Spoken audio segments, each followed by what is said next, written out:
Mas malala pa sa issue ng PDAP scam.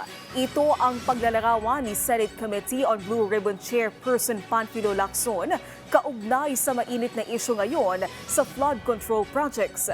May isiniwalat naman ang senador kaugnay sa umunoy insertion sa Bulacan. Si Daniel Manalasta sa sentro ng balita.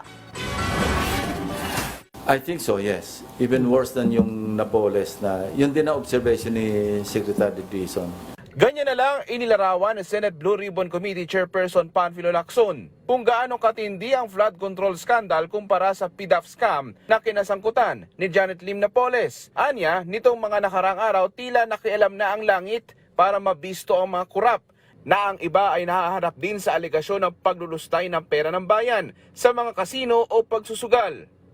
Ang malas nila, mukhang may nakialam sa taas na nagbagyo ng 3 sunod-sunod, mukhang nagalit na si God para may divine intervention, para mabulgar lahat. Otherwise, tuloy-tuloy sila sa kasino kung nagpatuloy ito. Para tayo mga Sa harap niyan, may isa pang kinumpirma ngayon ng senador sa umano'y budget insertion sa Bulacan.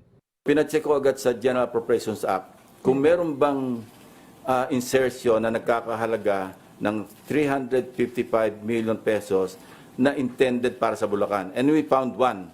Meron talaga insertion na wala sa House version, pero lumabas ito do sa after BICAM.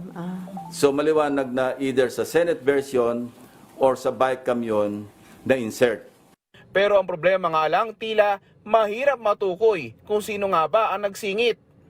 Walang record Ang record lang dito is a piece of paper, whether toilet paper or yellow pad or yung stationery, minsan doon lang sinusulat. Sabi ni Lacson, may 5 proyekto na umano na na-award mula sa 355 million peso project. Pero sinisilip na ng opisina ni Lacson kung ano na ang estado ng mga proyekto.